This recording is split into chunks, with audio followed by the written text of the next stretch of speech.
Hi, I'm Didi West, and this is Broken Limelight.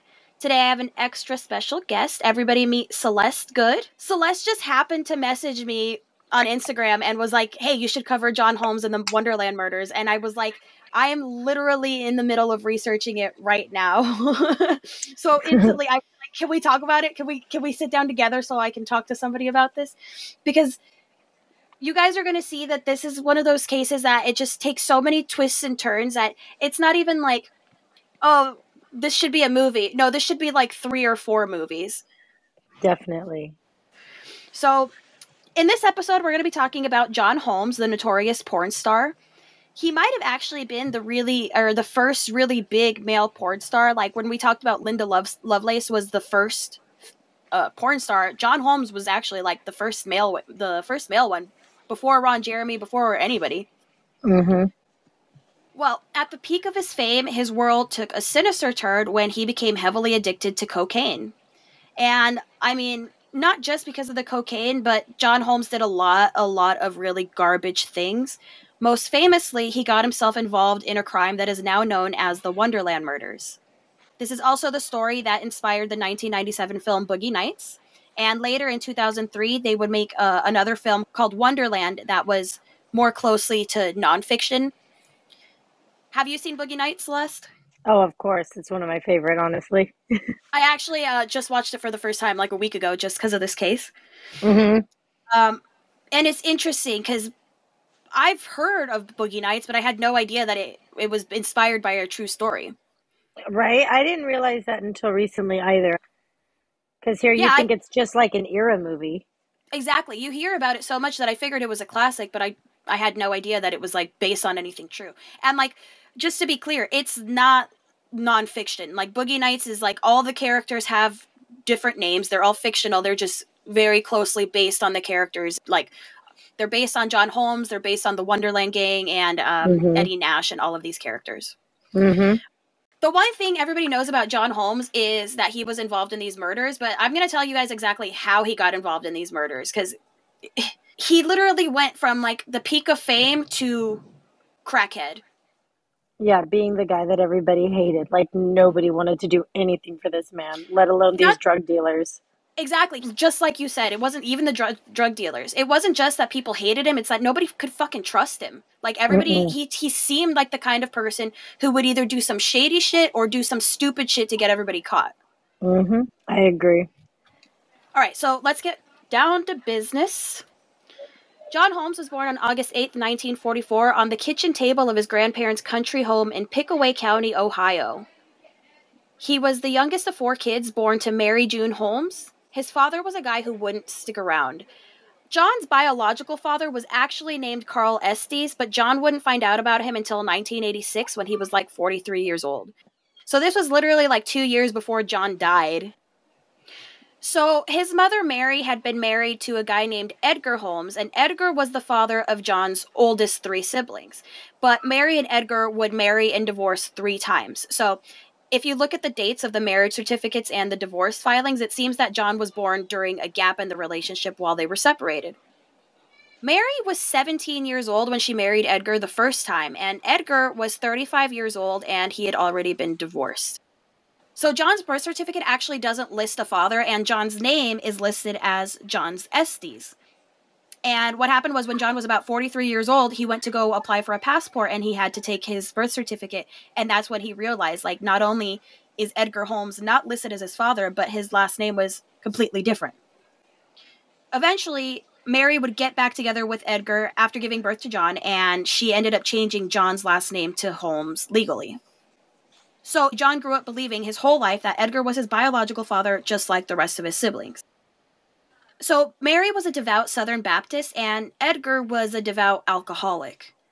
He would yell and fight a lot, and he was said to come home so wasted that he would fall over on the children and vomit on them and all over their beds. Mary and Edgar would split up for the final time when John was about 3 or 4 years old, and Mary went to live with another woman and her kids. They were both in a similar financial situation, so they kind of helped each other with their kids and to get their lives back on track. Eventually, Mary met another man named Harold Bowman, and she married him. When John was around 8 or 9 years old, Harold bought a house for the family, and things really started to look up for all of them. Harold didn't drink, but he was under a lot of pressure financially now that he had a wife and 4 new kids. Eventually, Harold started taking out his anger on Mary's kids. John often took the brunt of it because he was the smallest and wasn't quick enough to get out of his way. And then Mary got pregnant again and had another boy named David when John was about 9. At this point, Harold had completely turned on Mary's oldest 4 children and only cared about David. It was said that Harold might have been manic depressive. At one point, Harold actually stuck his hand into a meat grinder at work in order to start collecting disability. Harold would continue beating on John into his teenage years until John was about 16, and John stood up for himself. Harold one day backhanded him off of a chair and across the room, and John got up and just decked him in the face. He took him right down, and John decided at that moment to leave for the army at 16 years old, and his mother gave her written permission. But I read in one source that John told her, like, if you don't let me go, I'm gonna fucking kill your husband.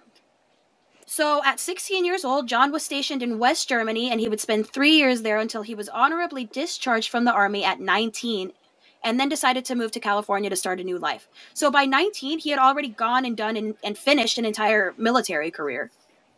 And then, of course, it seems like California is where everybody went to make their dreams come true. It's like, Hollywood. Have you seen the movie Blow? Yes, I love that That's movie. like the first thing they do is they go to California and they go to the beach, and it's like this Wonderland. Oh, Wonderland! Right? Look at that. That's what it is. So John got out of the military, and he tried to do a few different odd jobs. Like, he worked as an ambulance driver, and that's where he met his first wife, Sharon.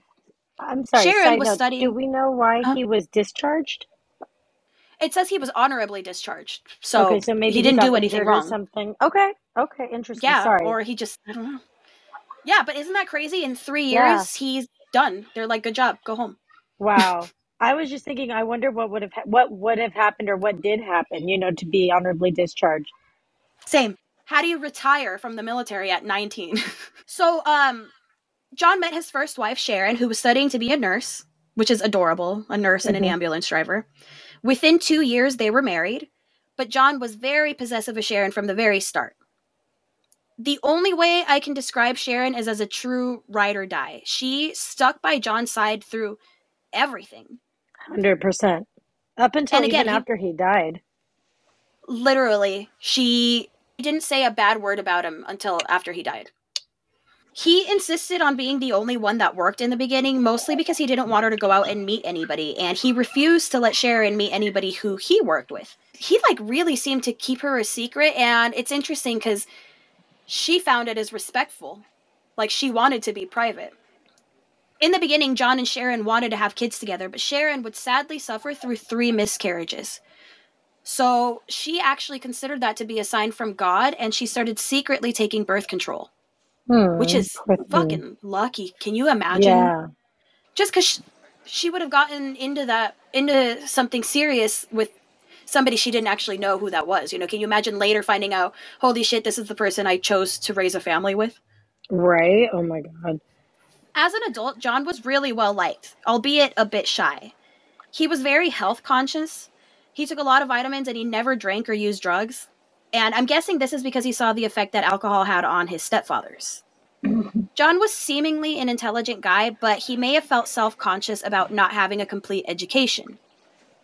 And this is something that Sharon would bring up too. Like, she mentioned how he did a lot of odd jobs when he got out of the military, and he seemed to always kind of be shuffling around looking for what he was good at.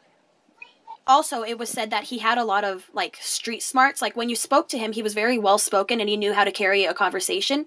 And I think that's part of the reason he was so charming. Like, he was an intelligent guy, but I think his lack of a formal education was where he himself felt that he lacked. Yeah, I could see that for sure. And he probably had so much self-doubt because of the, stepfather and all the, negativity growing up. Mm-hmm. So, around 1967, John was told about doing short pornographic films. Pornography wasn't legal yet in the early 60s, so John began doing nude photographs and nude dancing. According to John, he was at a poker parlor one day, and he went to use the restroom when another guy caught a glimpse of John's 13-inch penis and told him that he should consider doing porn. John's penis was rumored to be anywhere between 10 and like 15 inches, but it's very easy to look it up and verify. Like, this thing was huge. One of the books that I was reading was called John Holmes, A Life Measured in Inches. And this is what's funny about reading books. It's not like scrolling. You turn the page and then it's like, bam, there's a picture of a gigantic dong in your face. And it's like, it's huge. Like, I don't know how to say I'm exaggerating, but it's because like, ow. Like, so this guy who was in the bathroom next to him was like a recent film graduate from UCLA. So he took one look at John's penis and was like, okay, you're going to be a star and you're going to make me some money. Mm-hmm. John was excited about the idea because he finally felt like he found a job where he would be appreciated. Like, this was something he had something that nobody else had. And I mean, imagine that. Even in the porn industry, he was huge. So for somebody to be like, you're the best of the best of the best, you know? He probably felt really good about himself. I was going to say that's going to go right to his head. And when you think about it, for a lot of men, that's where they feel their shortcoming, you know? So he probably, if it were me and I was self-conscious about my brains, anywhere you went, you could probably say, well, at least I have the biggest dick in the room, you know? That's a really strong argument. John had a girl next door who he was kind of hooking up with, and she asked him if he would like to make $100 to participate in a stag film. And this is how John would become the first hardcore porn star. So even those early pornographic films, you wouldn't see all like penetration or like anything very direct in those first few films. So if you recall when we talked about Linda Lovelace, early porn films had like Andy Warhol's blowjob, and what they did was they basically filmed a guy's O face. So you can't see him getting the blowjob, you're just seeing the reaction in his face as he's getting the blowjob. And then, like, it would be kind of like softcore porn or implied thing. So you could see, like, John hooking up with a woman, but they would be very careful to, like, cover his penis so you couldn't actually see the penetration going on. So one day, John's wife, Sharon, came home from work and she found John in the bathroom measuring his penis and, like, admiring it. And she was like, "What are you doing?" So he expressed to her that he wanted to start doing pornography. Of course, he had already been doing it for a while, but she wasn't aware of that. But either way, Sharon was appalled. She was a really, like, a good girl to begin with, but she just wasn't into the idea of her husband doing porn, which is, like, understandable. I mean, everybody's got their boundaries, and I mean, this was no longer just valid. It was no longer just nude modeling, but now he's actually fucking girls, and again, he's the pioneer of this, so it's not even like mainstream yet. He's the first guy to come home to his wife and be like, "Hey, I'm fucking other women for money," right, on camera. So she told John how she felt about it, and I mean, it was a deal breaker for her. So she looked at him and she was like, "I don't think you're asking me for permission anyway, right? You're gonna go out and do what you want to do." And John was like, yeah, I am, and you're not allowed to be uptight about this. And sadly, that was something that Sharon heard often from him. You're not allowed to be uptight about this. Poor Sharon. She's been like his ride or die and to just be ignored. Like, poor thing. Yeah. I mean, she can't have any kind of boundary without him acting like she's being a tight ass. And I think that a lot of women can probably relate to that.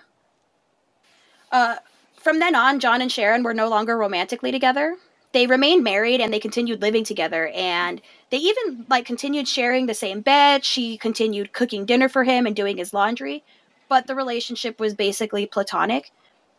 I'm assuming that she felt like a moral obligation to be his wife, like to take care of him in sickness and in death, but I feel like it was the sexual aspect that she was like, I can't do this while other people are doing. Like, I don't, at this point, it's a sanitary, a safety thing, you know? Well, Maybe. and I think That's my guess. well, also she's a nurse, so she's probably seen more than he has. You're probably right. So John continued making his films, and he was said to have been pretty good at his job, but I mean, I guess it depends on who you ask, because it was said his acting was not very good. But the thing is, he was very good at coming on cue, which I imagine in this industry is just like, I imagine that's a big skill. You know, not only is his dick huge, but he can make it go off whenever he wants. They said that they actually, on the set one day, they all like counted down from 10. And when they got to 1, he came, like, and it was a big game, like a celebration, like it's fucking New Year's. That's crazy. But since pornography was illegal, producers could be arrested for pimping and pandering. On some occasions, John would actually go out himself and procure young women to participate in these films with him.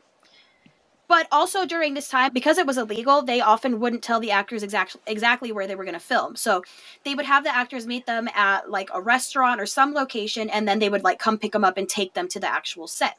So it's possible that maybe John was just told, hey, go to this place, and then these 2 girls were told to go to the same place, and then John got caught with them. Either way, it turned out these girls were underage. They were like 16 and 17 years old. So John got arrested. To avoid facing felony charges, John agreed to be an informant for the police against the porn industry. So he would actually tell the cops to wait outside while they filmed, and then once they were done, he would come out and give them their violation. He already started as a rat so early. He wasn't even on drugs yet. According to Sharon, John seemed proud to be helping the police, almost as if he felt like one of them. And I feel like this might have been one of those instances where he just felt important. Mm-hmm. In 1974, John started part-time living with a woman named Gilda Grant, who was a porn actress who John had been dating. He was still living with Sharon, but it was like on and off, because now that he's a big porn star and he's kind of a celebrity, he's like out working all night, all the time, just coming home willy-nilly. And see, I think this is why John got good at sneaking around with multiple women, because with Sharon, he would tell her he was working late, and that was kind of justifiable. And it's not really clear if she allowed him to go sleep with other women, or if it was just kind of don't ask, don't tell. She was going to pretend she didn't know. I don't know. But on the other end, nobody knew that John was married. He was very good at keeping her a secret. And again, I think she found that respectful once he got into the porn industry. I think she took it as like, don't involve me in this business of yours. Mm-hmm.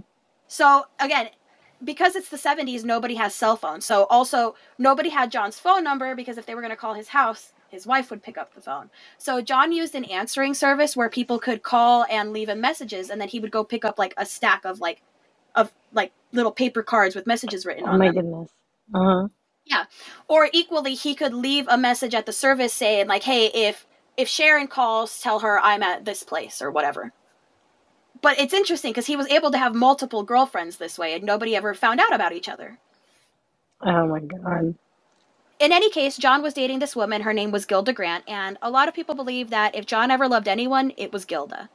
Eventually, though, she found out that John was married, and she dumped him.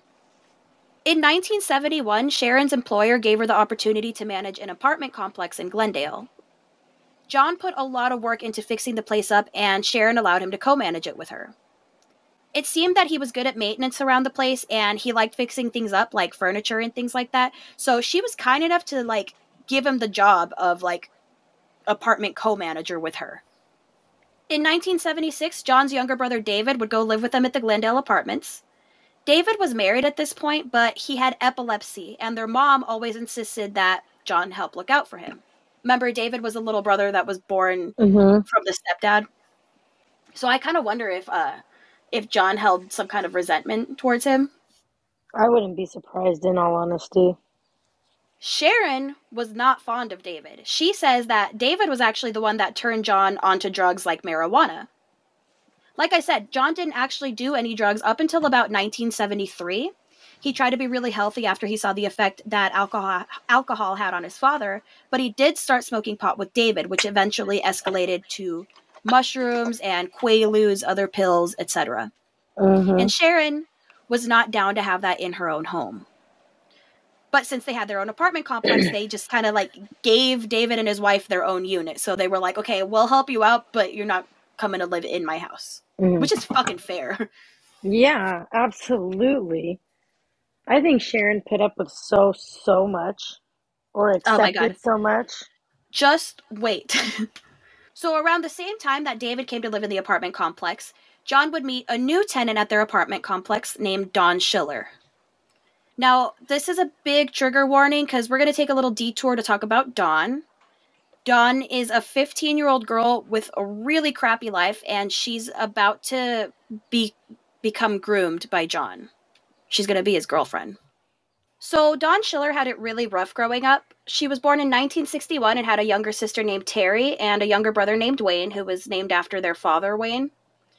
Their father, Wayne, was absent for most of Dawn's younger years as he was in the military and he served time in Vietnam. Their mother was German. Her name was Edda. And she met Wayne in Germany and kind of came back with him to the United States for, like, the American dream. Like, she met an American soldier and fell in love and, came to the United States with a dream to start over and start a family here. Sadly, because he was stationed in Vietnam, she ended up being kind of like a single mother.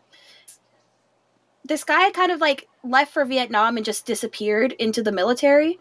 He rarely communicated with his family except when he needed something. Like, one time after, like, years of them not hearing from him, he called them up and told Edda that he was stuck in jail in Thailand and needed money to get out.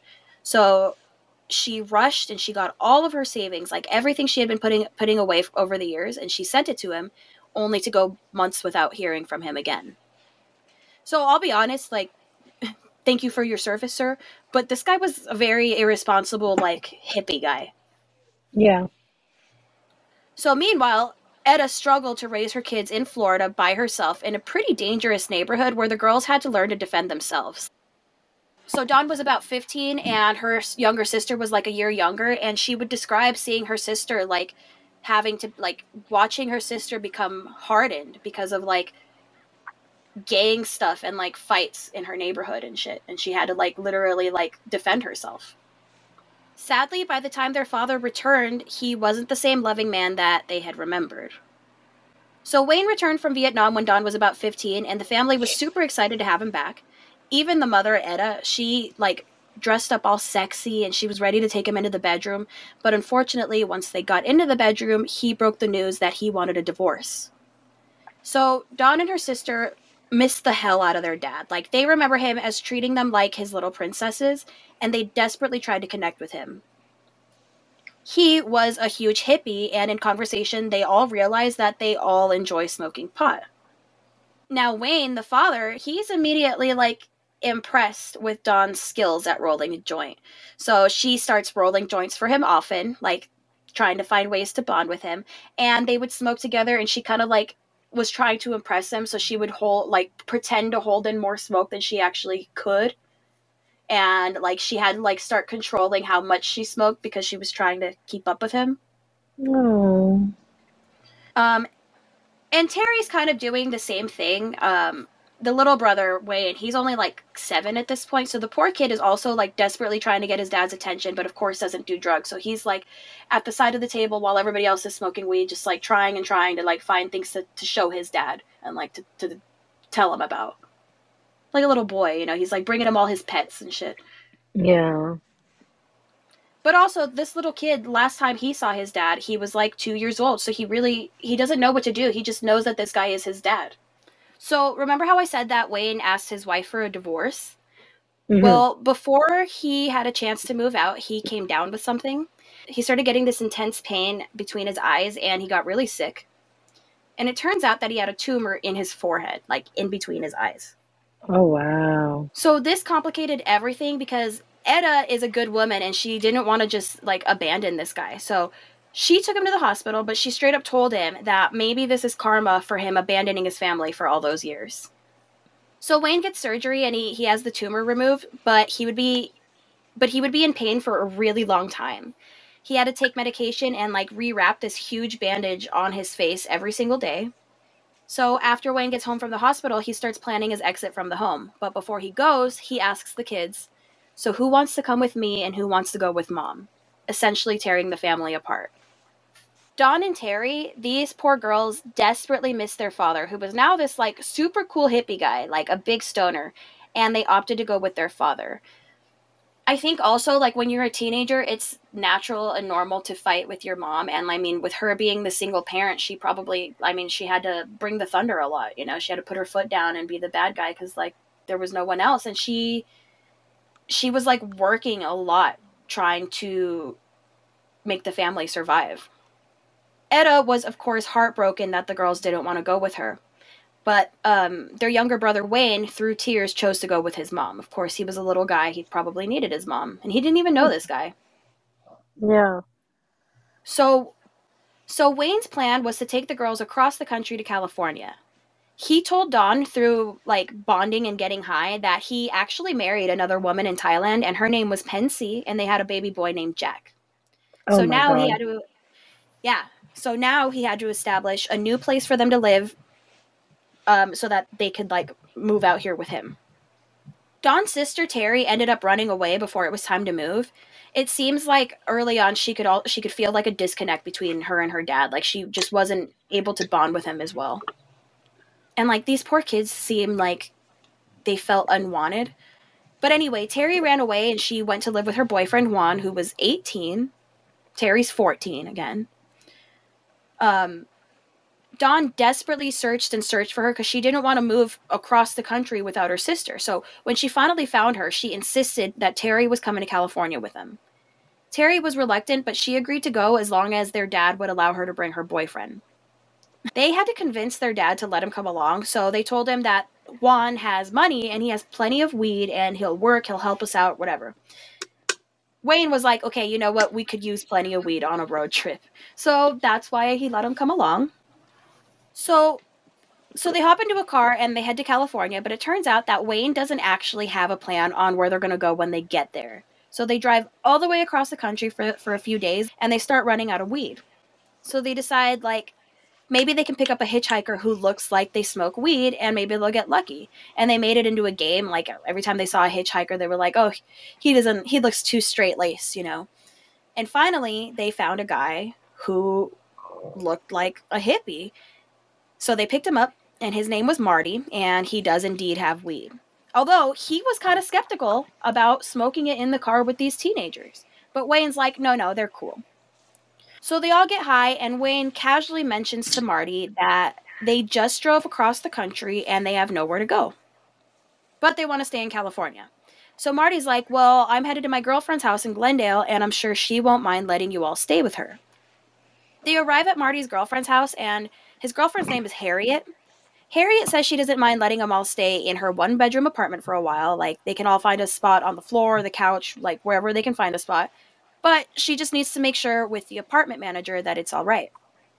So she calls up the manager, and that's when John Holmes enters the apartment and meets Don Schiller for the first time. John was 32 at this point. He took one look at Dawn and asks, "How old are you?" She said 15. Why?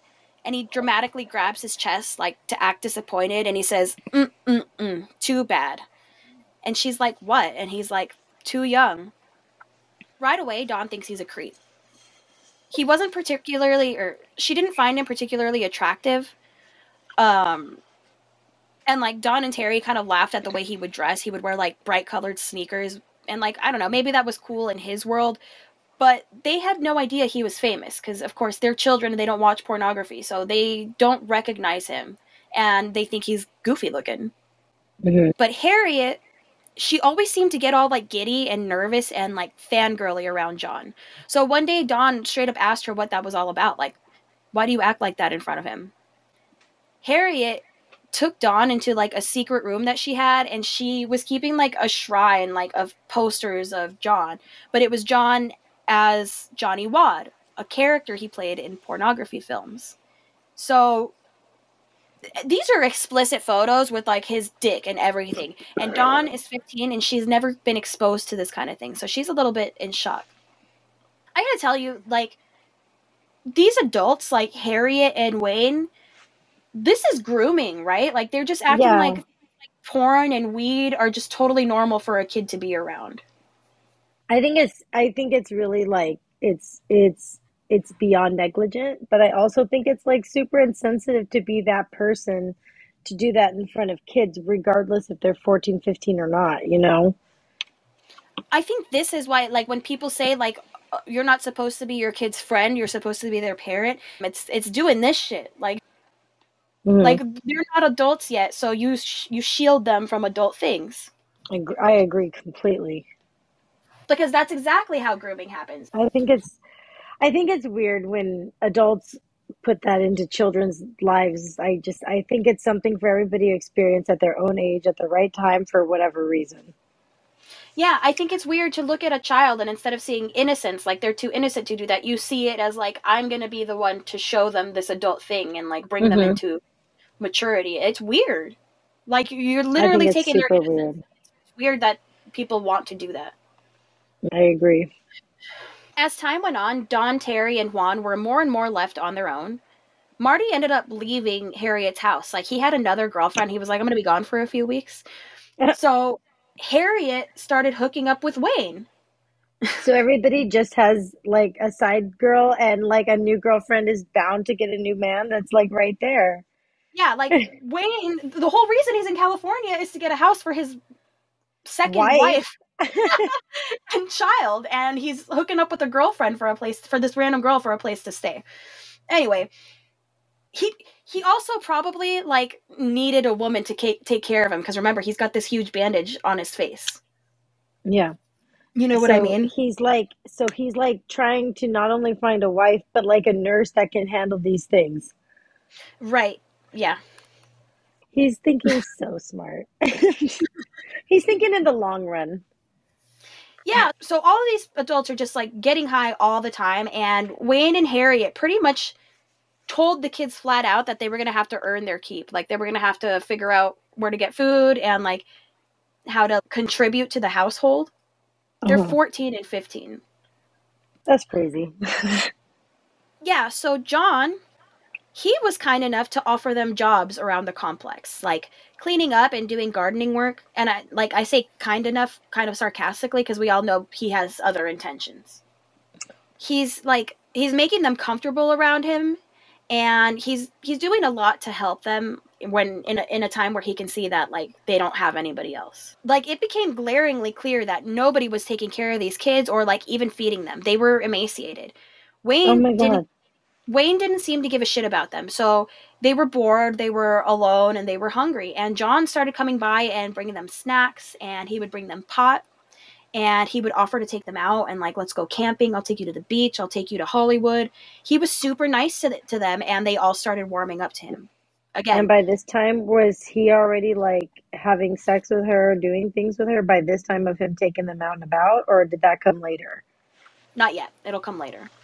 So this is how it starts.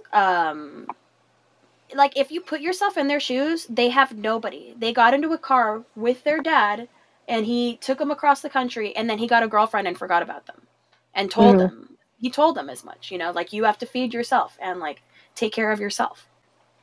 And then what happens is they make friends with another guy who lives in the apartment complex and he ends up letting Terry and Juan move in with them because they're a couple. And the guy ends up moving out and leaving them his apartment. So now Terry and Juan have their own apartment, and Dawn is like by herself with her dad and Harriet. So now she feels like she's imposing on them, and Harriet starts kind of being bossy like a mother, but not really having the affection of a mother, just kind of like making it known that, like, hey, you've got to be responsible around here and contribute to the household. And now that Juan and Terry have their own place, Wayne straight up tells them, well, Terry, you decided to move out, so now you've got to either take care of yourself or you've got to, like, your man's got to take care of you. Hmm. She's 14. She has no idea what she's doing, and he's just putting her out into the wild. Like, that's so terrible. And he made her choose between him and her mom. And then, like, when she chose him, he just stopped taking care of her. And then he essentially almost made her pick between him and the boyfriend with that comment.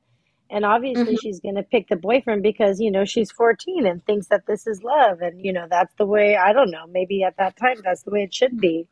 And Well, as yeah, a, exactly.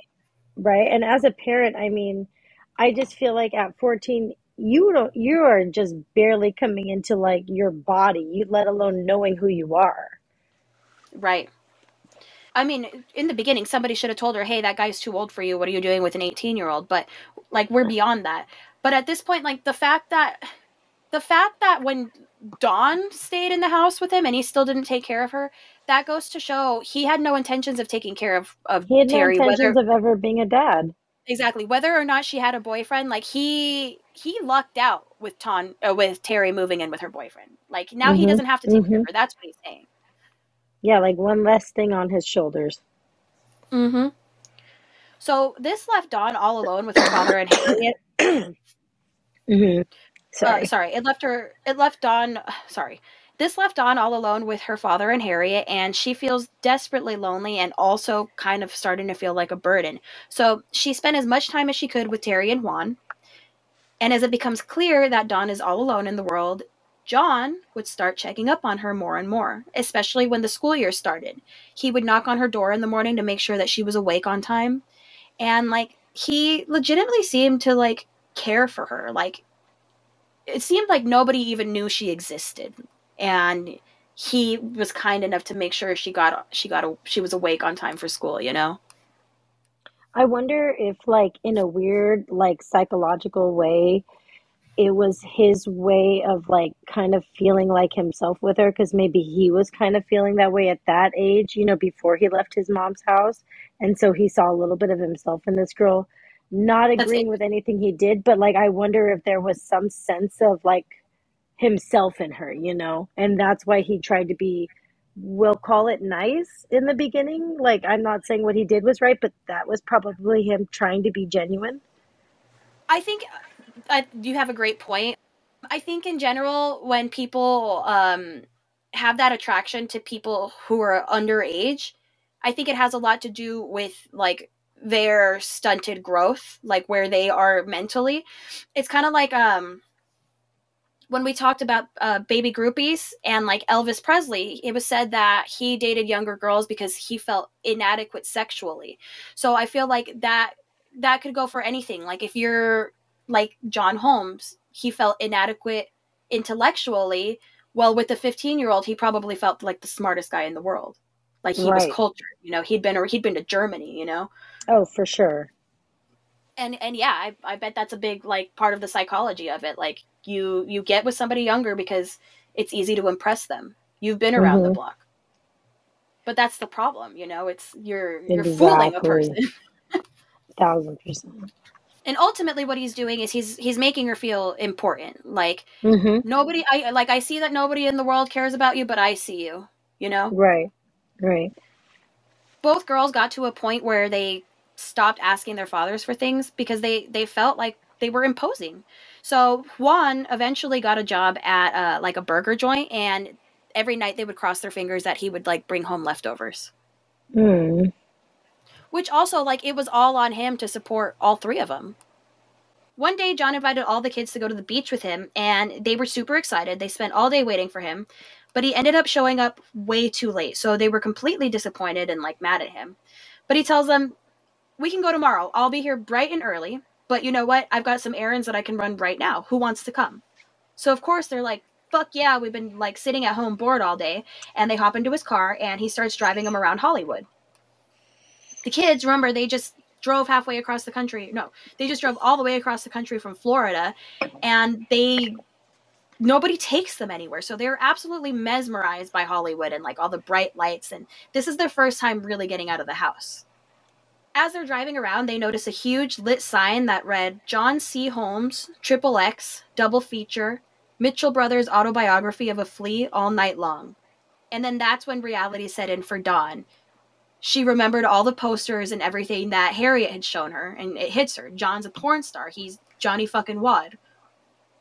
By now, pornography had become widely accepted, and it was actually kind of chic. Like, everybody was going to the theaters to see porn.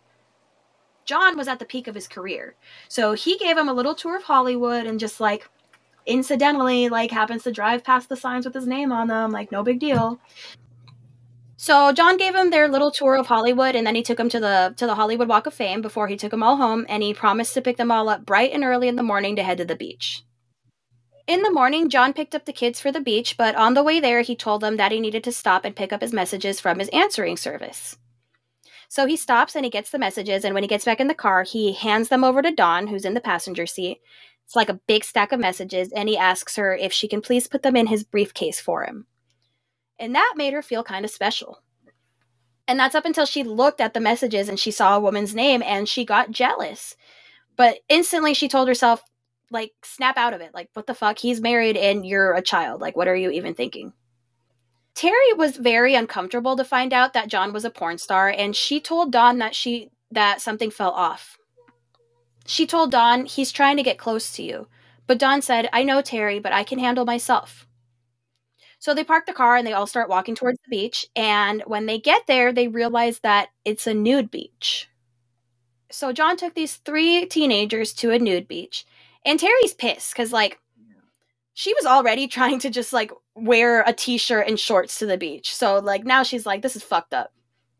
John acts like it's no big deal and he just undresses. And Juan, he's trying to act like a cool grown-up guy, so he undresses just as quickly. It wasn't that just, like, the fucking cherry on top is bringing an 18-year-old there to try to keep up with him. So Dawn in this moment decided to, like, buckle down and just at least remove her shorts and her tank top so she's wearing her bathing suit. But John was quick to say, you'll get tan lines. Dawn was nervous, but she also kind of wanted to seem brave and mature, so she buckled down and she took off her swimsuit. So they all lay down, like, face down, and they're sunbathing for a while, but Terry remained fully clothed and uncomfortable. Then John asked Dawn if she wants some lotion. She was nervous, but he was acting so casual that she's like, shit, maybe this is normal. So she said, yeah, sure, trying to act cool. And she told herself it's no big deal. John applied the lotion from her back to her legs, casually, and she tried to copy his casual attitude. And then he said to her, me too, and he tossed her the bottle of lotion. So she kind of robotically, like, does it. She puts on the lotion, but she was repulsed by this old guy's body. Like, she's looking at him like, this is an old guy. And, like, yeah, he's 32. Like, I don't know. When I was 15, I could not imagine just rubbing lotion on a 32-year-old guy's ass. But again, she's trying to act cool, so she does it. She doesn't want to give any impression of, like, being not mature enough for this. So they sunbathed for a little while longer, and John asked Dawn if she wanted to go over to this other area of the beach where they were doing body painting. So again, like, she's trying to be, like, cool and be like, yeah, sure, but what she's really thinking is, like, holy shit, we're gonna stand up and, like, actually get a glimpse of each other's naked bodies. But she was trying to be brave, so they got up and they walked over and they got their bodies painted. And nobody questioned their age difference. They're just like, what would the happy couple like painted on their naked bodies today? Like, nobody even questions that there's a fucking child at the nude beach. So they get their bodies painted and they're both kind of, like, giggling like children. Like, they're both acting like, oh, this is so silly and, like, intimate, you know? And then Juan sees them and, like, from across the beach, and he grabs a camera and he's like, hey guys, let's see a pose. John swept Dawn up into his arms and cradled her up against his body. They're both naked. And Juan snapped a picture. John abruptly put her down and turned to walk into the ocean. Dawn was like, why did he go into the water? And Juan was like, I bet I know. After this beach trip, John would continue to invite the kids on errands and stuff. He seemed to get excited when Dawn would get home from school, and he would look for odd jobs and errands that they could do together, because remember, he would offer them work because they didn't have any fucking money or food. He would also take her to Hollywood and places where fans would come up to him and ask him for his autograph. And Dawn began to notice that John would act kind of angry or hurt if she came home late. Like, after school, if she would go, like, she finally started to make friends, and, like, if she stayed late to hang out, he would start to, like, pull back for, like, a few days, and he would just kind of, like, not treat her as warmly as usual. Like, at this point, he wasn't really cruel to her. He was just letting her know that he felt hurt, which is very manipulative. Because, like, yeah, and, like, Dawn didn't have a lot of friends to begin with, so she was super, super lonely, and John made her feel like she mattered to him. Like, this was a relationship she had to value, and she didn't like making him feel like she didn't like feeling like she hurt him. So one day Dawn goes over to Terry's apartment, and Terry started grilling her about what she thinks about John, which is really weird because Terry didn't seem very fond of John at first. Terry told her He's always over here and he's always asking about you. And Dawn was like, yeah, but he's too old. And then Terry says, he's really not that old, Dawn. And this is like shocking to Dawn. She's like, why this sudden change of heart? So then Dawn says, well, he's married. And Terry tells her, actually, it's not like that. They only live together, but they're just friends. He told me. So Dawn, like, sits for a second. She's totally caught off guard. And then she's like, all right, he's kind of cute. And he's really nice. And he's a lot of fun. Then John comes out. He was there eavesdropping the whole time. And he just comes over and he planted a big, intense kiss on Dawn's lips. As it turned out, John would kind of like, he would come over and bring Terry frozen Snickers bars often. And he was kind of doing this to like get her to warm up to him and like start trusting him. And he kind of bribed her with the Snicker bar to get her to talk to Dawn. From then on, Dawn like really developed a crush on him. They started flirting heavily. And when John would go visit the girls, he would bring Dawn gifts like a rose or a new blouse or a giant stuffed animal. He would intentionally sit next to her and hold her hand and like open doors for her and kiss her hand.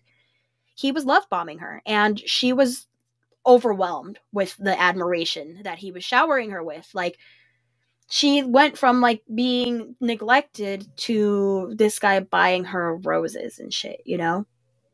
And he would tell her that she was beautiful and special. Like, she literally was overwhelmed. She doesn't know what to feel right now, but their bond grows stronger, and they both seem to be anxious to be intimate with each other for the first time. Dawn is still a virgin at this point, but John has had sex with thousands of people. He's told a lot of tales about when he lost his virginity, but John's really like full of shit. He's a big storyteller.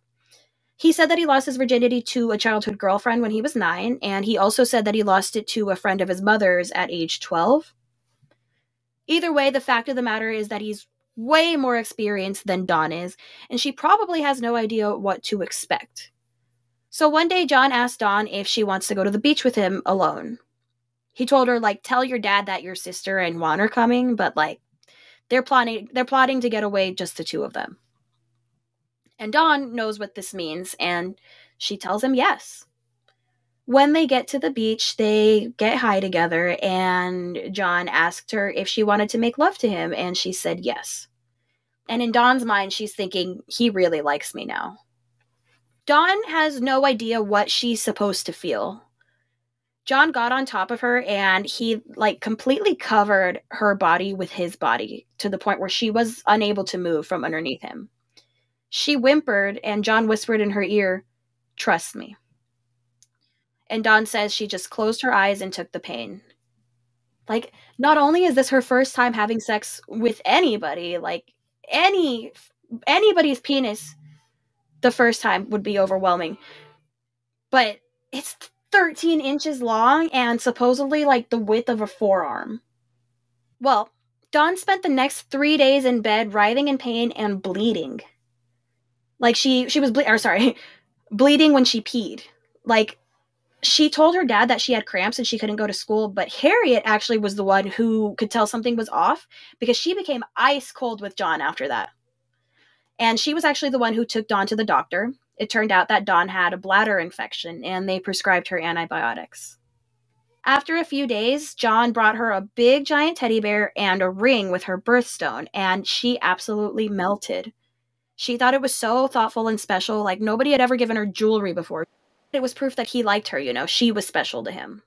So while she was hesitant at first, she immediately took this as like, I forgive him. He didn't mean any harm. Like, he loves me. The pair continued a romantic relationship, and John would call her beautiful, and he would constantly make her feel special and loved. In her book, by the way, that's the other source that I used for this episode, Dawn Schiller wrote an autobiography called Road Through Wonderland. And in her book, Dawn said, I don't tell him that I'm scared when we're together like that, and I get good at hiding the pain. That's so sad. Dawn fell in love with John, and she believed that he loved her too. She started to feel like she needed him and his love, and she couldn't live without it. One day, Dawn was hanging out at Terry's house when they heard John and Sharon fighting in their home, and like glass was shattering, and John was heard yelling, Sharon, Sharon, stop, followed by like loud crashing and like Sharon screaming back at him. Like she was like, John, enough. And then the door slammed and Sharon stormed out, got in her car, and just furiously drove away. And Terry and Dot are like listening from their apartment, and they're just like super confused, have no idea what's going on. According to Sharon, and like they knew Sharon, but Sharon was always very stoic and collected. Like she was very good at like processing her emotions to herself and like not exploding. So according to Sharon, she and John only ever had two big fights. The first was a time when they got into an argument and John like put up his fist and then he paused and he punched a hole in the wall. So Sharon told him that if he ever did that again, he might wake up with a skull fracture from a frying pan. And John seemed like he might have legitimately been afraid of Sharon. Like he respected the hell out of her. And the second time that Sharon got into a big argument with John was after Dawn started living in the apartments. Apparently, Harriet told Sharon that John was spending a little bit too much time with the girls and she should do something about it. And I'm wondering if this was like around the same time as the bladder infection. So Sharon, I guess, went to John and she didn't even like accuse him. She just told him something like, hey, I don't know what was perceived or whatever, but somebody made a complaint about this, like apartment manager to apartment manager. And John was extremely defensive and started yelling at Sharon, which was like totally out of character. He had never raised his voice to her. So Sharon was like, the fuck is this? And like, she says that her temper got the best of her. And she took a 200-pound bookcase and threw it across the room where it broke everything like on his desk and like gave him a black eye and cut his head in the process. John was in shock. So Dawn and Terry are listening from their apartment and Dawn is just panicking, thinking Sharon must know about us. And above all, she's going to call the cops. She's just terrified. So John disappeared for a day or so and Dawn's just left alone wondering what happened, which just made her more and more nervous. Well, John was out looking for Sharon, and he ended up finding her at a mall. She went to a mall, just walked around fuming for a couple hours, and then she was like, okay, I'm ready to go home. At this point, Sharon still didn't know the extent of the relationship between John and Dawn. And Dawn truly didn't understand the relationship that John had with Sharon either. Sharon treated Dawn the same way that she would have treated any of the other tenants. At first, anyway. Around this time, Dawn's father informed her that he found a new place to live in Riverside and Pensy was flying out to be with them. But he said, Harriet doesn't know, so don't say anything. He straight up was like, I told Harriet that you want to go back to Florida to be with your mom, and now I have to take you. So Dawn was like, well, what about Terry? And her dad literally shrugged and was like, well, she's with Juan now. She made her decision before we left Florida. Which to me is like, why the fuck did you even bring her to California? Like, he just brought her to California just to drop her off and be like, see ya, I'm going home. Yeah.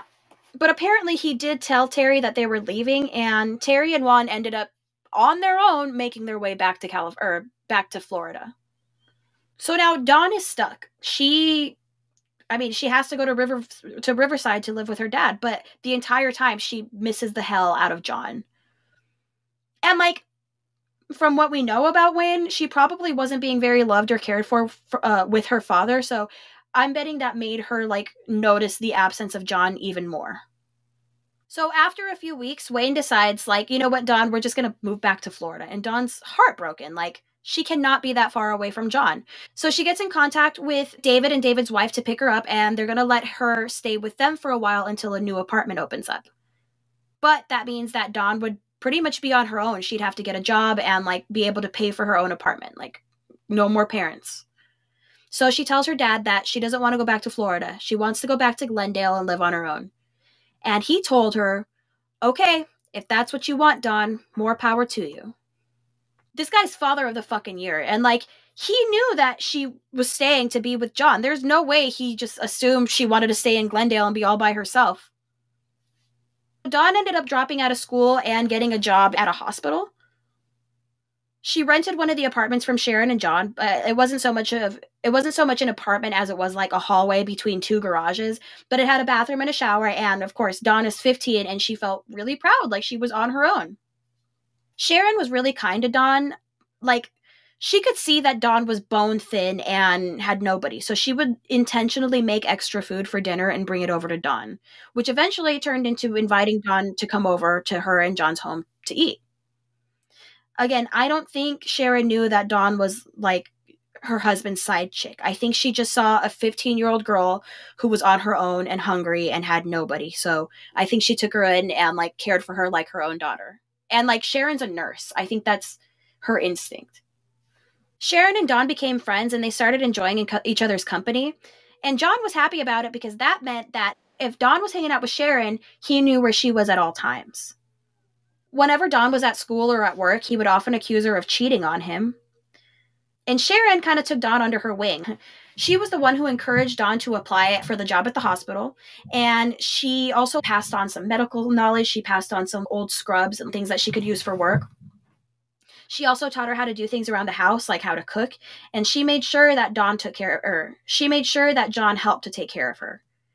I think this is another reason that she couldn't tell that John and Dawn had a relationship. I think in Sharon's eyes, Dawn needed help. So just as Sharon was taking her in as a daughter, I think she assumed that John was doing the same thing. Like John wasn't paying extra attention to her. He was just trying to be a father figure to this girl who needed one. Dawn had to walk really far to get to work, and Sharon convinced John to buy her a bike so that she wouldn't have to walk anymore. They also got her like a little Chihuahua puppy to keep her company, and she named him Thor.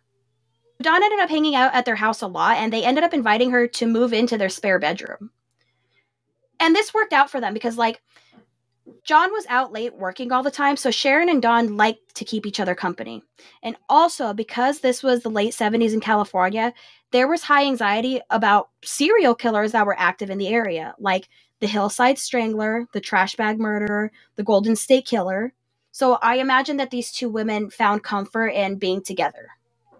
Absolutely. So Sharon was teaching Dawn how to do grown up things around the house, and she was also little by little teaching her how to take care of John. But it's kind of under the guise because John is a celebrity, so somebody has to like do his filing, and like it seems like Sharon thinks she's teaching Dawn how to be an assistant. Because remember, John would try to find little jobs for Dawn to do, like gardening and stuff like that, because she needed Mm-hmm. money. So it seems like Sharon thought that that's what she was doing. So I wonder, at any point prior to her actually finding out, did Sharon ever think that there was something going on? Or did both Dawn and John keep it like in the hiding when she was present? You know what I mean? Like, I wonder how that was prior to her knowledge of knowing what was going on. Well, according to Dawn's book, for a long time, like especially when they first let her move in, John constantly told her, like, we need to be respectful to Sharon, because even though she and I aren't together, she's not gonna like it if we're flaunting it in her face, you know? Hmm. And Dawn was really young, so she was like, the fuck do I know? And, like, she didn't Yeah. understand their relationship. Well, yeah, and she's like 15, so how could she? She's still a kid. Yeah, that's the problem with dating somebody that young, not just like chronologically young, but emotionally young. Like Absolutely. you can just convince them this is how relationships are, you know? And I feel like even with Right. Sharon, she was a grown woman, and I feel like John telling her, "Oh, you're so uptight," that was kind of his way of being like, "Hey, like get with the times, man," you know? Mm-hmm. I get that. But yeah, so she's like teaching Dawn how to do all this stuff, and later on she realizes in retrospect like John was kind of having her train her replacement. Isn't that weird? I think that's so weird Like, it's not because just the person I'm gonna have sex with and love for the rest of my life, but she's got to learn how to do my taxes and like respond to my phone calls and shit. You know, that's so weird. I it's mean, fucking weird. I don't know what he was thinking. Sharon said that by 1978, she figured out that she and Dawn were both having separate relationships with John, and like once she figured it out, she tried to show Dawn that John was nothing special, although it was really clear that Dawn would do anything for him. Like, I think by the time Sharon figured it out, it was too late and there was just no convincing Dawn. Yeah, definitely. Well, I mean, I think in a way she probably also felt so abandoned by her dad and family that the only person that really was there was John, and obviously as well as Sharon, but more so John in that sense, you know? Well, yeah, exactly. John was the one that was like telling her that she was special all the time, and like he eventually convinced her that Sharon didn't care about her.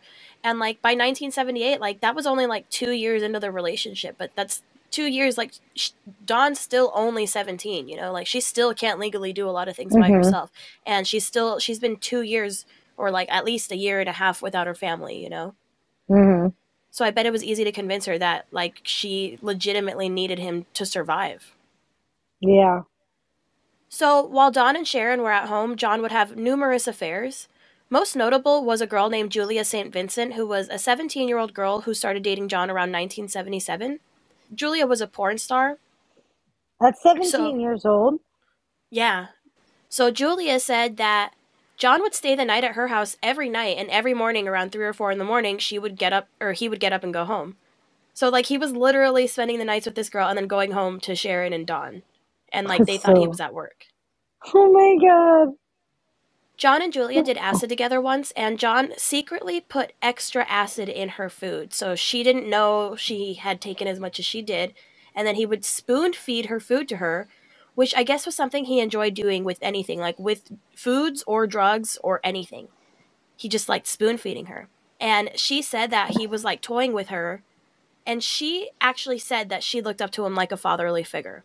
And I think that's one creepy thing about John is like his Yeah. pedophilia or a phobophilia. Like, so those are the terms that people always argue. Pedophilia technically is like kids who are before puberty, and like there's hebophilia, which is like during puberty, and then there's ephebophilia, which is like ages 15 to 19. So technically, That's fucking gross.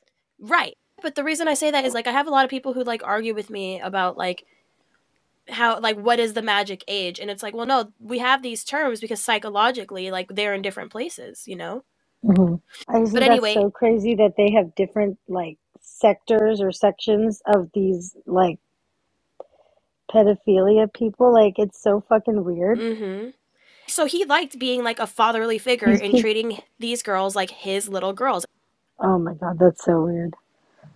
So Julia said that after he got her really, really fucked up on acid, and like way more fucked up than he was, he started messing with her head and talking about God and the stars and things that really confused her. So here's a quote from Julia. She said, "On acid, you take things literally. You believe whatever. It's like being in a hypnotic spell." And then he got up and he got mad and he said, "Don't you know who I am?" And Julia says, "I took that to mean he's like God or something." And I think he was just trying to tell me I'm just a guy. Like he was trying to tell her the opposite. But she says it was bad timing, so it ended up fucking with my head. And then he did some weird shit. We're talking psychopathic. He told me that I wouldn't remember a thing about what I just heard. And he told me that if I did, he wouldn't believe me. So this is something that wasn't in Dawn's book, but it was in the other book I read. And according to Julia, Dawn actually found out about her affair with John. And the two of them tried to confront John about it, which seems really dumb to me. But I mean, I don't know. They're I don't know. You never 17 know in that years old. situation. Yeah, you're right. They're both 17 years old. So Dawn went to Julia's house and she talked to Julia and they decided they were going to confront John. And Dawn went and hid in the bathroom and they were going to like ambush him.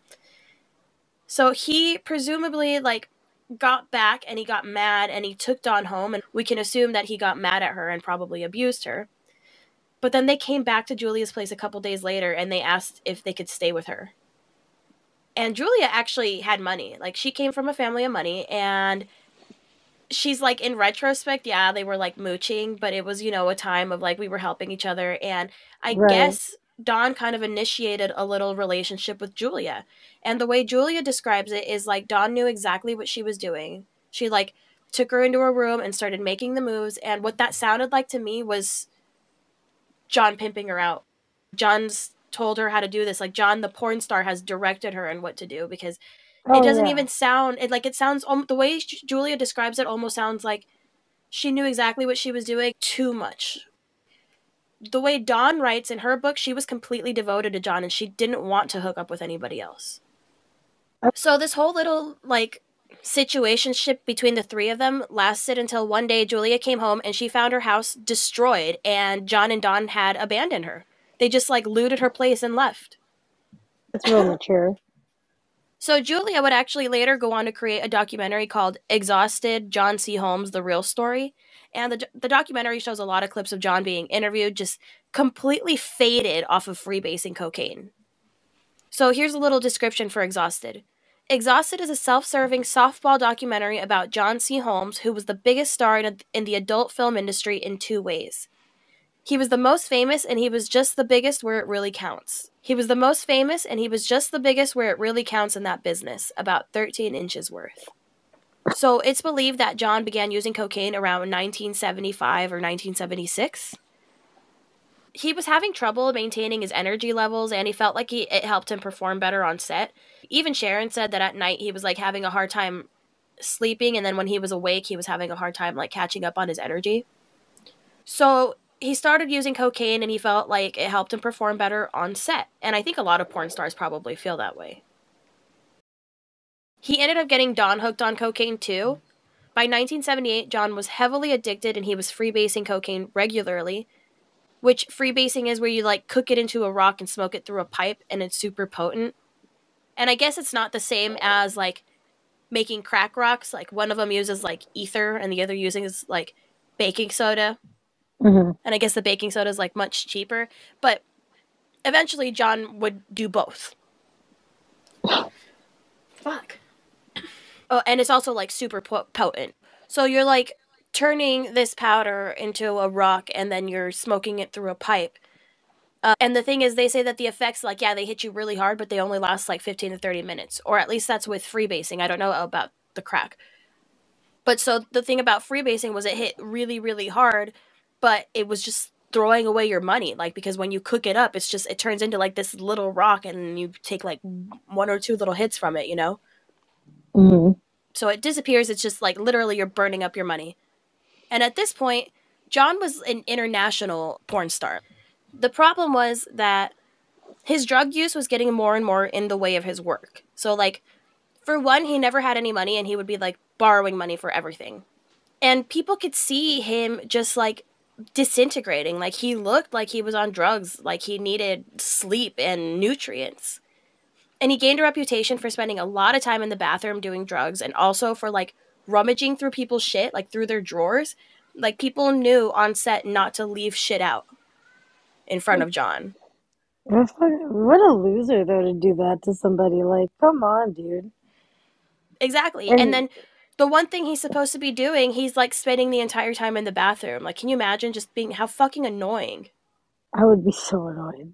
And also, John ended up having a hard time because, like, well, he had a hard time getting hard, basically.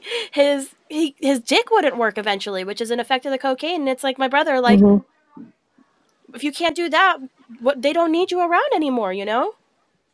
Yeah. So Yeah. pretty soon, John was just like this big, goofy cokehead with an afro and a big dick. He was like a party trick. So people would see him on an elevator and be like, "You're John Holmes? Can I see your dick?" One day, a producer got fed up with him because he just wouldn't get off the drugs, and he was really sick of it. And John was like, "You can't make me stop." And the guy was like, "Well, then fucking leave." And that was Well, it. That was the end of yeah. John's job. If you if your job is to do that and you can't do that, then it's not your job. Like, bye. Now, as bad as a person as John already was, the cocaine really kicked him into high gear. He started beating the shit out of Dawn, and he started pimping her out for drug money. He also constantly told her that her family abandoned her because they didn't care about her. So anytime she thought about leaving him, she legitimately thought that she had nowhere to go. So by now, Dawn is 17 years old, and just so you know, Dawn and John would be together for about 5.5 years. That's crazy. Dawn started noticing things like jewelry and gifts that John gave her. They were going missing. Sharon's things also started going missing, and it turned out that John was taking them and selling them for money to buy cocaine, or at least that's how he started.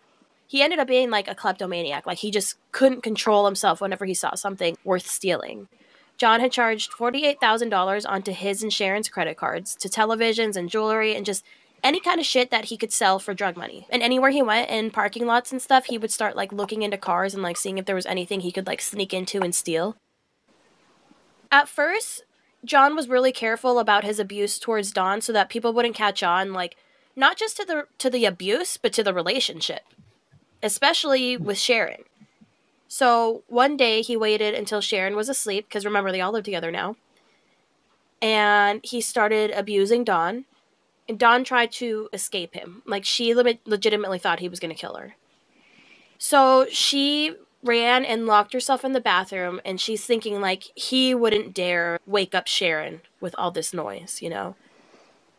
But then he starts banging on the doors. Like, he's beating the door, and she can see that it's, like, coming off its hinges. And she legitimately thinks he's going to kill her. So she starts looking around in the bathroom, and she found a bottle of pills, and she just drank the entire thing, thinking, like, this is my only way out. She didn't want to get beaten to death. Oh my God. Eventually, John broke the door down, and he made her vomit. Like, just as she described that she started feeling herself fade away. And that's when he made her throw up, and she kind of started coming back. So he saved her, and then when she woke up, Sharon was, like, taking care of her, and she was pissed. Like, and Dawn was like, oh, what the fuck? Sharon's my only savior right now. What is going on? I need her. And so we have no idea what John said to her. Like, and imagine in Dawn's position. She has no idea what just happened. But Sharon's pissed. She didn't know if she'd, like, found out about the relationship or if, what happened. But it turned out that Sharon wrote Dawn a letter telling her that as a nurse, she just couldn't believe that Dawn would value her life so little to try to end it. And she was offended. And then John convinced Dawn that, like, you fucked up now. Sharon doesn't want anything to do with you, and it's all your fault. Oh.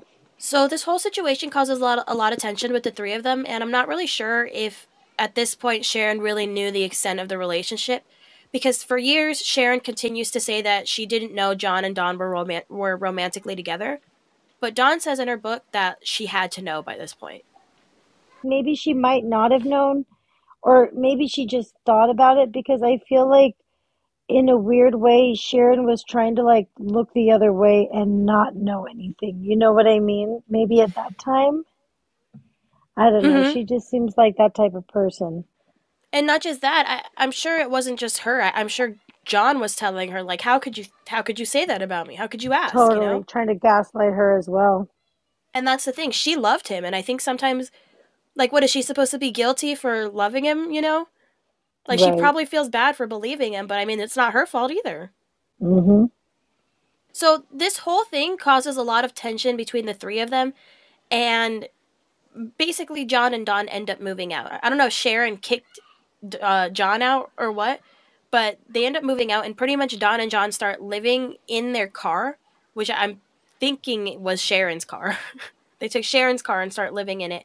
And when they can, they stay in a motel for a couple days, and they just, Mm-hmm. like, that's their life. They go from the car to the motel, and they pick up drugs, and then they go back to the motel. So after this whole thing, because Dawn tried to take her own life, John wouldn't let her out of his sight. So, like, for a little while, he helped his brother David open up a little shop because David was like a locksmith or something. And John forced Dawn to work in it. But this is funny because he would tell Dawn, like, hey, I need you to keep an eye on things because I can't trust my brother. You know, my brother is irresponsible. He's a drug addict and shit. But he would tell his brother David, like, keep an eye on Dawn and let me know if she talks to anybody or if she goes anywhere. So like have like secret eyes on her. Yeah. That's crazy. That is poor thing. Yeah, well, she legitimately didn't talk to anybody. She didn't have anybody or know She was anybody. completely isolated, and Sharon was really her only person at that time. I mean, Mm-hmm. obviously John was there, but for like that personal like girl thing, I think it was her. Well, and he's leaving her to go fuck other girls. What a loser. So yeah, like Dawn would go out to lunch and he would be like, "You fucked the cashier, didn't you?" It's like, are you fucking kidding me? Who would do that? You know? Oh my God. It was ridiculous. And every time he accused her of something, he would beat the shit out of her. There was no way to convince him that he was wrong. So one day he had a big temper tantrum and he destroyed all these journals where she had written poetry, and like she actually wrote a bunch of poems for her father and for John because she was desperately in love with John. That's the bottom line, that she was like, how could you even think that I would do that to you? But John, he found all these journals and assumed that they were all for another guy, and even though she doesn't fucking know a single person, and she's not allowed to talk to anybody, he like made up in his mind that she must be writing about somebody else. that somehow she had this secret relationship to the point where she's completely in love and writing poetry about him. How delusional. He's crazy. But anyway, John knew when Don loved something and he would intentionally take that thing and destroy it. And remember, the same thing happened to Linda Lovelace. Mm-hmm. I still feel bad for that woman. Me too. One day, John and Don got caught with drugs at a motel, and John got arrested. Don was terrified, and John tells her to call up a guy named Eddie Nash to bail him out. Now, Uh-oh. yeah, Don only knew Eddie Nash as a bad fucking guy, and Don told her she wasn't to fuck with him. Like, we're not even going to tell Nash that you exist because we're going to keep you safe. And that's all that Dawn knew from about him. So he's telling her to fucking call the guy, and she's terrified. Mm-hmm. So Eddie Nash was a drug trafficker and a business owner who allegedly had ties to politicians, the police, the Hells Angels, and also the mob. He was the owner of a bunch of clubs in Los Angeles, like a lot of big clubs, like the Starwood, the Seven Seas, Alibaba's, the Sold Out, the Odyssey. He opened up clubs like for gay people, for black people. Like he found the gap in the marketplace and he filled that gap. The guy had money and he also had a lot of places to traffic his drugs. I wonder if he had some connection that got him all those clubs. You know what I mean? Like how he got into that. Well, it's said that his family actually owned clubs in Palestine.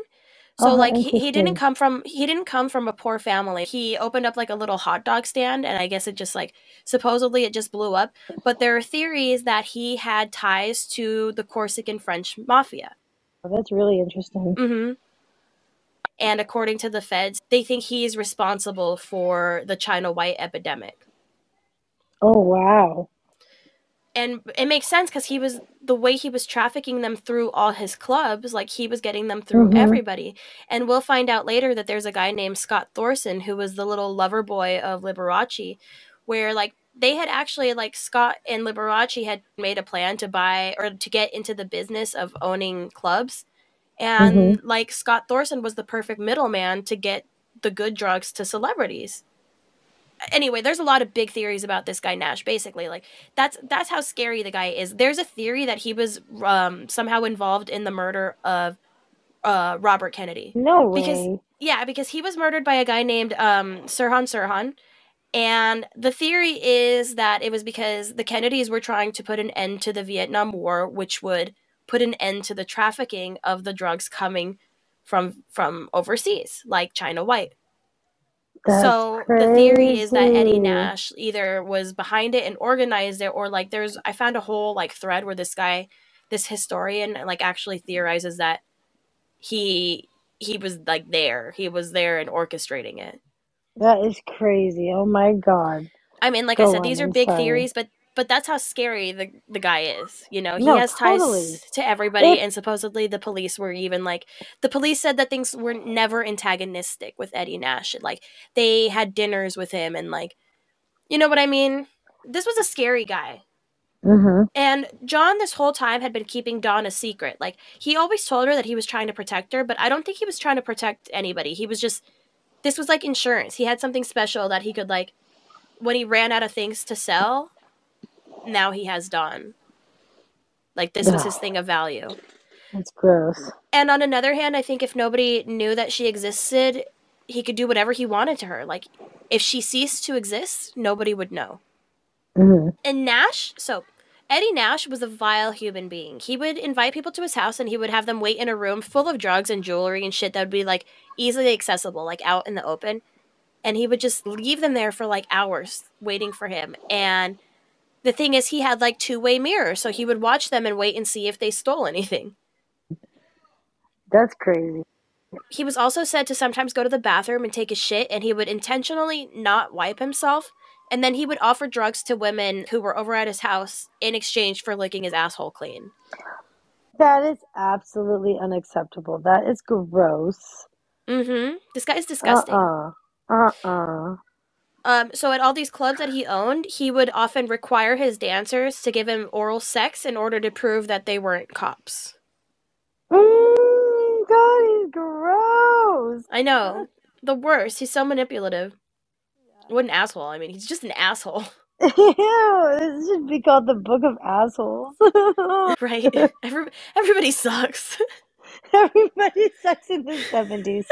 Everybody. Eddie Nash was also heavily addicted to freebasing cocaine. And he also did a lot of speedballs, which is where you would mix it with heroin, which is just So wild. Like, he was ready. Eddie and John met at one of Eddie's clubs, and he was impressed because of John's celebrity. John would introduce him to other porn stars, so like he would let John come over to his big fancy house, and he would share drugs with him, and they were buddies, and Eddie called John brother. Like, this is my brother. So Dawn had been outside of Eddie's house before because John would take her to pick up drugs, and like he would go inside for hours, but he would make her and her little dog like hide under a blanket in the front seat. And like it's so sad. Gosh. She even explains how like she had to learn how to breathe a certain way to not fog up the windows of the car because like she was terrified. She was like, if anybody sees me, they'll literally dump me in the desert, because that's what John told her. Oh my God. Like, he told her to stay quiet and not make her presence known. That's crazy. Poor thing. Right, so now John's in jail, and she's by her fucking self. She doesn't have any money. She's like her and her dog and like a duffel bag. And he's like, call Eddie Nash. And she's like, what? So she doesn't know what to do. She figures it out. She finds his number, and she calls Eddie, and he does in fact get John out of jail. But once John is out of jail, he constantly reminds Dawn that now they owe Eddie. And he says this to justify John doing more like drug runs and just disappearing all the time, and also because he wants to pimp her out. Eddie basically says, who was that girl on the phone? I want to meet her. And John's like, sorry, I can't get out of it. So this is terrifying for Dawn. John is like, okay, so he doesn't know anything about you. I told him that you're my niece and your name is Gabrielle and you go to college in Oregon or something and you've never done drugs before. So if he offers you drugs, you've got to look like you've never done it before. And she's a nervous wreck. Like, what if I fuck up? And sure enough, like, she's overly conscious, and he hands her a pipe, like a speed pipe to freebase, and she's got to act like she's never done it before, and she's like, fuck, I acted too comfortable, and he makes a comment like, oh, this isn't your first time. So the next day, John picks her up, and Eddie only gives him half the money. So John knows that it's because she must not have done a good job, and he beats the shit out of her. And Dawn's thinking, like, I could have ended up in the desert. Like, she's trying so hard, but she also has no power to fight John. She has absolutely nothing. And he beats her so badly and so often enough that he's broken her ribs before, and he's often made her black out. One time he pinned her to the ground, and he stuck his thumbs into the corner of her eyes, and he told her that he was going to pluck them out. Oh my God. And remember, this guy's like over 6 feet tall. She's still only like 17, 18 here. She straight up thinks he's going to kill her. So one day she escapes him, and she's only wearing like a nightshirt and sandals, and she runs into a 7-Eleven. She's freaking out. And she runs behind the counter, like, or the guy behind the counter. She's hiding behind him, and she's crying, like, help me, he's going to kill me, he's after me. And there's a couple at the store, too, like a young couple, and them and the clerk are all looking at each other like, what the fuck is going on? And they look in the parking lot, and they can see John, like, crouching behind a car, like, hiding and waiting for her to come out. And they're like, what the fuck is happening? So they somehow sneak out through the back and, like, create a barricade around her and sneak her into this couple's car. And that couple was nice enough to, like, be like, okay, where do we take you? And she's like, seriously, where do you take me? I have no idea. So she asked them to take her to Sharon's house. She's like, I have nowhere else to go. And she gets a little bit of hope. You know, Sharon's a nurse. She's going to help me. And she gets there, and she's like, okay, thank you. You can go. I'm good here. And they're like, are you sure? She's like, yeah, my friend's going to take care of me. And they leave, and she knocks on the door, and Sharon doesn't open it. And I don't know if Sharon's not home or if she was just still mad or what. But Sharon didn't open it. And Dawn just, like, knocks and knocks and knocks. But like I said, she's just wearing, like, a shirt. And it's really cold outside. She starts freezing, and eventually she starts thinking, like, what the fuck am I doing? Like, what if John was right and she doesn't want me here? Like, she's not going to help me. So she gives up, and she's like, I have to go back to John. Like, Can you imagine? She's standing out in the Oh, cold in a nightshirt and sandals, like just knocking on this door. poor thing. So, absolutely defeated, she just accepted that she has to go back to her abuser because she won't survive without him. So she starts walking back to the main road and decides to hitchhike. She gets. Listen to this, dude. She gets picked up by a Hispanic guy in a cream colored Chrysler. He's kind of drunk, like talking and slurring, and he offers to give her the ride. But instantly, like, they're talking, and she gets the vibe that he doesn't like her. Once they get to the freeway, she sees that he's not taking her where she asked him to. Oh my God. So I'm guessing that by now Dawn is really good at sensing when she's in danger. So she's just kind of looking around at where they're going, and she's like, this isn't right. And she puts her hand like on the door lock so that if he locks it, she's holding onto it and it doesn't lock. Sure enough, he does try to lock her in. So she asks him where they're going, and that's when he grabbed her throat and told her to shut up. And she looked into his eyes, and she just saw this dark look, and she thought, he doesn't want to just hurt me or rape me. He wants to kill me. So she begs for her life, and she's like, please, I'll do anything you want, hoping he'll stop the car. Like, I'm thinking what she's doing is offering sexual favors. And Mm-hmm. eventually, he does stop the car. And he thinks he has her trapped. So she manages to open the door and jump out, and she starts running. And she runs as fast as she can down the road. And when she looks back, and this guy is chasing after her down the road Oh my openly. God. Desperately, she runs in front of a car, like, and it's this elderly couple, and she's just like freaking out. And she tells them, like, this guy is chasing me. And they look, and they can see the guy chasing her. So they let her in, and they're like, well, hurry it up. Get in, you know? Yeah. So the couple, super nice, they take her to the police station, and all of them make a report. And then the police ask Dawn where they can take her, and since she has no family nearby, she asks them to take her back to John. And they take her back to the motel where she was staying with him, and the police tell him everything. Like, they tell her she was abducted and she could have been killed. So John thanked them, and then he and Dawn went inside. As soon as Dawn opened her mouth to speak to him, he scolded her to shut up and started striking her over and over again. He said to her, you were asking for it, weren't you? You wanted him to Oh rape my you, you little God. whore. Dawn's little chihuahua, Thor, started growling at John, and, like, he tried to stand up for her and protect her and, like, get in the middle of them. And John basically smacked the dog and flung it across the room into a wall. Did he kill the So, dog? no, he didn't kill the dog. Oh my God. I think the dog truly loved him, and then this was a moment where he became scared of him. So Thor kind of fell onto the floor and melted into a little puddle, and John is kicking the shit out of Dawn, and she falls into a little puddle next to Thor, and he just kicked and kicked and kicked until her ribs broke.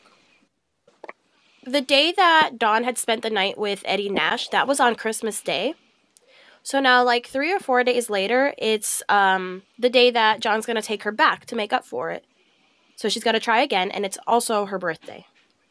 So yeah, Dawn, like, life is not just shitty for her. It's getting really scary and dangerous, and it's not her own anymore, you know? Mm-hmm. So one day she tries to be straight up with John, and she thinks he's in a good mood, so she thinks she can tell him, I want to try calling my mom, and I want to see if she'll let me go back home. She pleads with him, and she tells him, I can't go with you anymore. She can't sell herself anymore. She doesn't want to be on these drug runs anymore. She just doesn't want this life anymore. So this is in public, like in a parking lot. So John, he's like, okay, he acts like he's being understanding, and he puts his arm around her. But really, he's like silently scanning the parking lot to make sure nobody's looking at them. And then he opens his trunk and he puts his hand over her mouth and he sticks her in the trunk of the car and shuts the door. Oh my God. What a crazy motherfucker. Yeah, so of course she's freaking out. She's in the back of this trunk and she finds a little hole to breathe through and she's just like screaming for him to like let her out of the car. She's poor thing. Finally, Mm-hmm. the car stops and he lets her out of the trunk and he tells her to relax and be quiet. So she agrees, and now she's submitting to him. Like, what else is she going to do? So he lets her out of the trunk, and they're at an apartment of this woman named Michelle. Michelle and John started doing drugs together, often in the bathroom of her home. That's, like, John's thing. He always did it in the bathroom. But John tells Michelle that Dawn needs a place to stay and she's willing to work for it. He doesn't say both of them. He says just Dawn. Michelle is like not super willing to help, but it seems that John is bringing her drugs. So she reluctantly allows Dawn to stay with her. And as soon as John leaves, Dawn realizes that when he said that she would work to earn her stay, what he meant is that she would perform sex work. So basically, Michelle's apartment is her own little brothel, and now Michelle has her own little employee to work for her. Oh no. So Dawn is now living at this woman's apartment, and it's clear that she's not welcome. Like, Michelle tells her not to touch anything, and she's like, don't eat anything while I'm not looking. So Dawn, she clearly feels like she's imposing, and like she's not allowed to eat anything. Like she doesn't know what to do. John only comes by every few days, and when he does, he barely even looks at Dawn. He like walks right past her, goes straight to the bathroom. He barely pays her any mind. And also, over the days, Michelle's things go missing, and Michelle starts accusing Dawn of stealing them. Like, Dawn can't do anything right at this point. She's constantly getting into trouble. But at the same time, it's like, why would Dawn be stealing her shit? Like, where would she be putting it? She can't leave this apartment, you know? She doesn't have her own room or anything. Eventually, Dawn actually sees John putting things in his pockets at her house. Like, John's the one stealing Michelle's shit. And I'll bet if she had noticed it before that, he would put it on Dawn, being like, I bet Dawn did it, and he's the son of a bitch doing it the whole time. I bet you anything. Exactly. So one day, Dawn manages to sneak a phone call when Michelle leaves the house, and she calls her mom and she begs for a bus ticket to Oregon, where that's where her mom and her siblings are now living. And now remember, up until this point, Dawn was thinking that this is a long shot because John really convinced her that her mom and her family didn't give a shit about her anymore. So she thought she was going to have to beg them for a place to stay. And it turned out that her mom was relieved. She was like, of course you can come home. Where do you want me to send the bus ticket? Yeah. Now Dawn has the bus ticket, but she still has to find a way to get to the bus station. So that same evening, John and Michelle took Dawn with them to somewhere that was like, it was like some luxury apartment complex. Of course, like Dawn doesn't ever know what's going on. Nobody tells her anything. She's just kind of along for the ride. But it seems like this place where they went, maybe Michelle had a client there waiting for her, like a sex work client. As they're leaving, they get stopped by security who insisted on searching their car. And it turned out that John stole a whole ass computer. Or I read in a newspaper, it might have been because it was the fucking 70s. It might have been just like an IBM typewriter. But either way, it's something fucking huge. So the three of them get arrested. All three of them. In the jail cell, Michelle and Dawn are there together, and Michelle's just pissed at her, of course. And Michelle straight up tells Dawn that Eddie's gonna bail her and John out, but not you, because you're a little thief. And Dawn's like, what the fuck am I gonna do in jail? I'm not gonna survive in jail. So at this point, she breaks down, and she's like, I didn't steal from you. It wasn't me, it was John. And she threw him under the bus completely. Michelle's pissed, but she is starting to feel like somebody pulled the wool over her eyes. So she tells Dawn, you better not be fucking with me. But it doesn't, do anything to calm the tension between them. Eddie Nash ended up bailing them all out of jail. All three of them. And Dawn was relieved because for a brief moment, she's like, I don't have to go to jail now. But then she realizes she's going to go back to Michelle's house, and Michelle's going to tell John what Dawn said. And she's like, he's going to kill me. Well, when they get back to Michelle's apartment, John and Dawn go straight to the bathroom. Normally, this is where they went and did their drugs, but this time, they went in there to argue. And then Michelle stormed out saying that she had an appointment, and she got into her car and just, went off. At that moment, Dawn noticed that they had left the sliding glass door open, and they never left it open. So she hyper-focuses on it and realizes, this might be my way out. John decided at that moment to take a bath, and he asked Dawn if she would fetch him a cup of coffee. And she's like, sure. So she goes in the coffee and in the kitchen, and she acts like she's making the coffee. And she's still looking at this door, and then she decides to go for it. She bolts out the door, and she runs, and she sees a Denny's nearby. So she goes to the Denny's, and she finds a payphone, and she tries to make a collect call, but it's not going through. She realizes, fuck, I need money. So she goes to an elderly man that's sitting by himself at the Denny's, and she asks him for a quarter, and she explains to him that she's running away from her abusive boyfriend, and she needs a quarter to call her mom to see if her mom can send her a bus ticket. So the old man, he was really kind, and he said, here's a quarter, go call your mom, and when you're done, come back and have a bowl of chili with me. Like, remember, she No. probably looked hungry. She was No. emaciated, like nobody fed this girl. Well, yeah, and she's also doing a shit ton of drugs. Yeah, that too. And she's been starving since she was like 15. So she called the bus station, and her mom did leave her a bus ticket, but it was at the bus station back in Glendale. And at this point, she's not really sure where she is, but she finds out that she's not really close to Glendale. Like, she's going to need a ride over there. And remember, she didn't even witness the ride to Michelle's house. She was in the trunk. She has no idea where Michelle lives. So she sits down with the old man who gave her the quarter. His name is Sam. And she tells him her whole story. So he's like, you know what?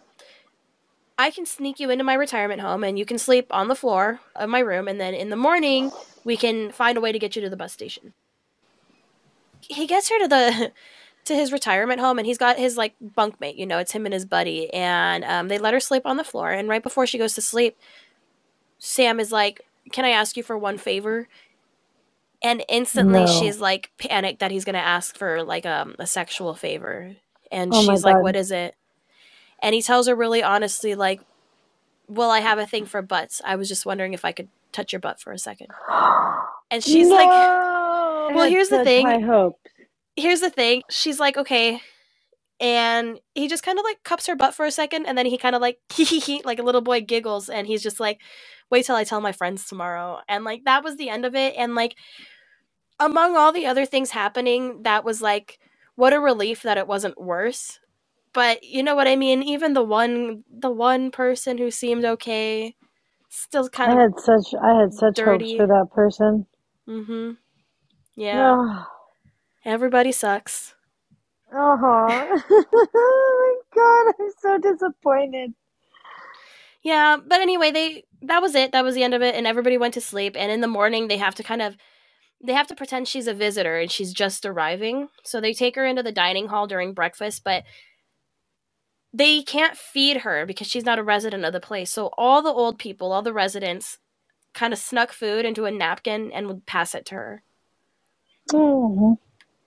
Dawn called the bus station, and the voice on the other end told her, like, yeah, your bus ticket's still here, but by the way, your boyfriend has been calling looking for you.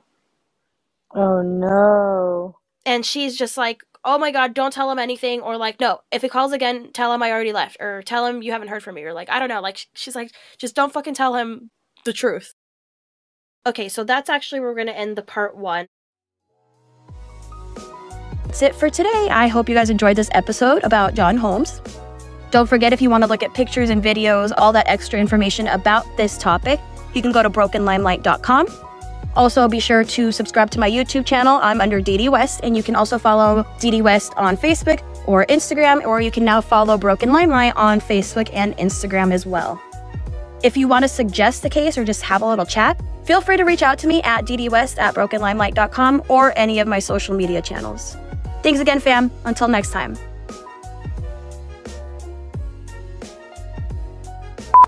Not only is she 17 and he's 35, but he's divorced. Like, he's already been through a marriage and done with a marriage and trying again, while she's probably just leaving her parents' home.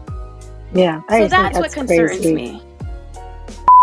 If you go on my YouTube, dude, like, so many people are defending the sleeping with underage girls, and I'm just like, what is this world? Like, how did my YouTube channel become this world where pedophiles come together? Mm-hmm. There's a lot of people that defend like pedophilia and ephebophilia, like being with underage people, about it being the 70s and the time period. People make the same argument about the 1600s and like biblical era, and like the truth is that we weren't there, so like we probably cannot relate. We can't have that empathy, you know, because we legitimately were not there in that time period. But what I can say is, reading these books, there were plenty of adults saying this was wrong, so it's not something that was lost on everyone. In that business, about 13 inches worth. Oh, I said that weird.